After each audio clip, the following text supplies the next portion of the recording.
એએસપીમાં આપ સૌનું સ્વાગત છે. મિત્રો, આજના વિડીયોમાં આપણે મહત્વપૂર્ણ સંમેલન 2025 જોઈશું. આવનાર બધી પરીક્ષાઓ માટે મહત્વપૂર્ણ માહિતી એ પણ એમસીક્યુ સાથે આપણે જોઈશું, જે આવનાર બધી પરીક્ષાઓ માટે મોસ્ટ આઈએમપી રહેશે. છેલ્લે તમારી ટેસ્ટ લેવામાં આવે છે અને આની પીડીએફ પણ તમને ફ્રીમાં પ્રોવાઈડ કરાવવામાં આવે છે. તો જોઈએ ખૂબ જ અગત્યનો આ વિડીયો. પ્રથમ છે 9મી ક્વોડ ફોરેન મિનિસ્ટરની મિટિંગ 2025 ક્યાં યોજાઈ હતી? તો આનું જ આયોજન છે તે અમેરિકામાં કરવામાં આવ્યું હતું. અમેરિકાની રાજધાની વોશિંગ્ટન ડીસીમાં આનું આયોજન થયું હતું. તમે અહીં જોઈ શકો, આપણા વિદેશ મંત્રી એસ જયશંકરે આમાં ભાગ લીધો હતો. કેટલામી છે? તો આ 9મી છે, એ પણ યાદ રાખજો. ફેબ્રુઆરી 2025માં આર્ટિફિશિયલ ઇન્ટેલિજન્સ એટલે કે એઆઈ એક્શન સમિટ પર ત્રીજી આંતરરાષ્ટ્રીય કોન્ફરન્સનું આયોજન કયા દેશે કર્યું હતું? તો જવાબ આવશે ફ્રાન્સ દેશે કર્યું હતું. ફ્રાન્સ દેશની રાજધાની પેરિસમાં આનું આયોજન છે તે થયું હતું. કેટલામી છે આ? તો ત્રીજી છે. અને શું છે? તો એઆઈ એક્શન સમિટ છે. આયોજન 10 અને 11 ફેબ્રુઆરી 2025ના રોજ થયું. ત્રીજી આવૃત્તિ છે.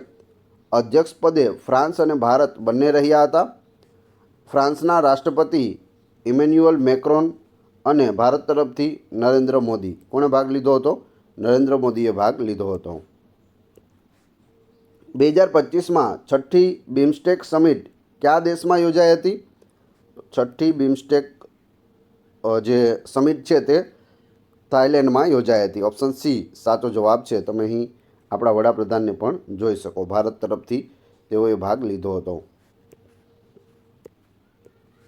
આવૃત્તિ કેટલામી હતી? છઠ્ઠી હતી. ભારત તરફથી વડાપ્રધાન મોદીજી ગયા હતા. થીમ શું હતી? થીમ ખાસ યાદ રાખવાની. બિમસ્ટેકની થીમ પૂછે તો પ્રોસ્પેરિયસ, રેઝિલિયન્ટ એન્ડ ઓપન બિમસ્ટેક. આનું આયોજન છે તે બેંકોક, થાઈલેન્ડ ખાતે થયું હતું. 2025માં 18મી પ્રવાસી ભારતીય પરિષદનું આયોજન ક્યાં કરવામાં આવ્યું હતું? 18મી પ્રવાસી ભારતીય પરિષદ છે. જવાબ આવશે ઓડિશાની રાજધાની ભુવનેશ્વરમાં થયું હતું. Option D. આયોજન છે તે ઓડિશાની રાજધાની ભુવનેશ્વરમાં થયું. એનો હેતુ શું છે? તો પ્રવાસી ભારતીય સમુદાયના યોગદાનનું સન્માન કરવું. થીમ શું છે? તો વિકસિત ભારતમાં વિદેશી ભારતીયોનું યોગદાન આની થીમ છે. મુખ્ય અતિથિ કોણ હતા? તો ક્રિસ્ટિન કાર્લા કાંગાલુ હતા, જે ટ્રિનિદાદ અને ટોબેગો પ્રજાસત્તાકના પ્રમુખ છે. તો કોણ હતા મુખ્ય મહેમાન? તે પણ ખાસ યાદ રાખજો. ભારતના કયા શહેરમાં 46મી વર્લ્ડ હેરિટેજ સમિતિની બેઠક યોજાઈ હતી? 46મી વર્લ્ડ હેરિટેજ સમિતિની બેઠક ક્યાં યોજાઈ હતી? તો અહીં સાચો જવાબ આવશે નવી દિલ્હીમાં આનું આયોજન કરવામાં આવ્યું હતું. 8મી હિન્દ મહાસાગર પરિષદ 2025નું આયોજન કયા દેશમાં થયું હતું? હિન્દ મહાસાગર પરિષદ 2025. અહીં સાચો જવાબ આવશે ઓમાનમાં થયું હતું, ઓમાનના મસ્કતમાં. Option D. આયોજન છે તે 16 અને 17 ફેબ્રુઆરી 2025ના રોજ થયું. 8મી આવૃત્તિ હતી. ભારત તરફથી કોણે ભાગ લીધો? તો વિદેશ મંત્રી ડૉક્ટર એસ જયશંકરે ભાગ લીધો હતો. આની થીમ શું હતી? તો મેરીટાઈમ પાર્ટનરશિપની નવી ક્ષિતિજની સફર આની થીમ છે. ને આની શરૂઆત ક્યારે કરવામાં આવી? તો 2016માં આની શરૂઆત કરવામાં આવી હતી. તો આ બધી ડિટેલ ખાસ યાદ રાખવી. G20 સમિટ 2024નું આયોજન ક્યાં થયું હતું? G20 સમિટ 2024નું આયોજન છે તે રિયો ડી જાનેરો, બ્રાઝિલમાં થયું હતું. ઓપ્શન એ સાચો જવાબ છે.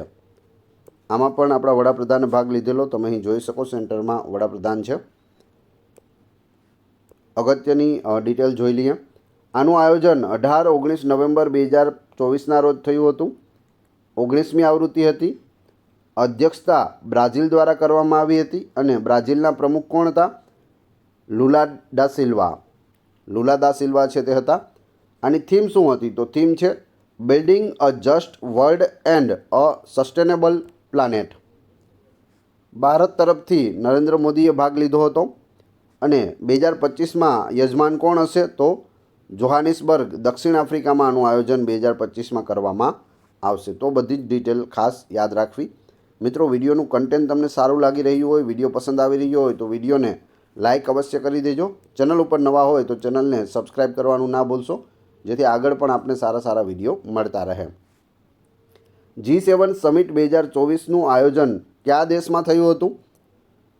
તો આનું આયોજન છે તે ઇટાલી દેશમાં થયું હતું. તમે અહીં જોઈ શકો. ઓપ્શન એ સાચો જવાબ છે. આમાં પણ આપણા વડાપ્રધાન મોદીજીએ ભાગ લીધો હતો. આનું આયોજન છે તે 13થી 15 જૂન 2024 દરમિયાન ઇટાલીના અપુલિયા શહેરમાં થયું હતું. આની સ્થાપના છે તે 1975માં કરવામાં આવી હતી. આ વર્ષની થીમ શું હતી? તો નવા મહત્ત્વ સાથે હાલની પ્રાથમિકતાઓનું સમાધાન કરવું. થીમ પણ ખાસ યાદ રાખજો તમે અહીં.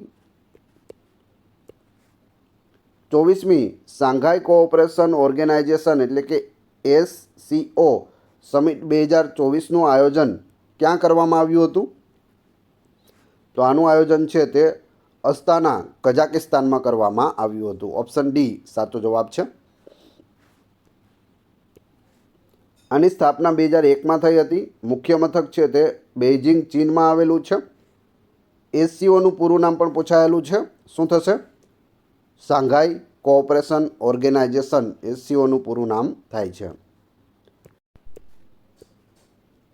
બ્રિક્સ સમિટ 2024નું આયોજન ક્યાં કરવામાં આવ્યું હતું? બ્રિક્સ સમિટ 2024નું આયોજન છે તે કઝાન, રશિયામાં કરવામાં આવ્યું હતું. રશિયાના કઝાનમાં બ્રિક્સ સમિટ 2024નું આયોજન થયું હતું. કેટલામી આવૃત્તિ હતી? તો 16મી આવૃત્તિ છે. આયોજન ક્યારે થયું? તો 22થી 24 ઓક્ટોબર 2024ના રોજ થયું. થીમ શું હતી? સમાન વૈશ્વિક વિકાસ અને સુરક્ષા માટે બહુપક્ષીયવાદને મજબૂત બનાવવો. આ તેની થીમ છે. ભારત તરફથી વડાપ્રધાન નરેન્દ્ર મોદીએ ભાગ લીધો હતો અને 2025માં આનું આયોજન છે તે બ્રાઝિલમાં થશે. 2024માં નાટો સમિટનું આયોજન કયા દેશમાં થયું હતું? નાટો સમિટનું આયોજન છે તે વોશિંગ્ટન DC, અમેરિકામાં થયું હતું. અમેરિકાની રાજધાની વોશિંગ્ટન DCમાં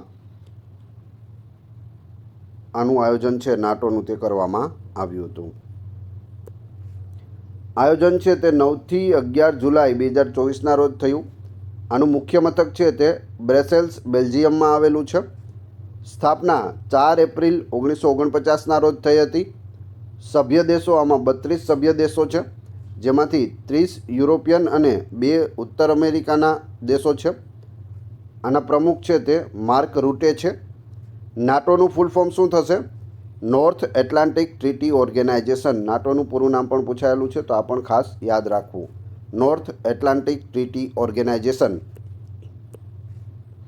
44મી આસિયાન સમિટ ક્યાં યોજાઈ હતી? 44મી આસિયાન સમિટનું આયોજન છે તે ક્યાં કરવામાં આવ્યું હતું?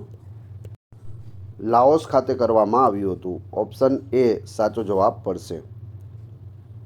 કેટલામી છે? તો 44મી છે, યાદ રાખજો. આનું આયોજન લાઓસના વિયન્તિયાનમાં થયું હતું. થીમ શું હતી? આસિયાન, જોડાણ અને સ્થિતિસ્થાપકતા વધારવી.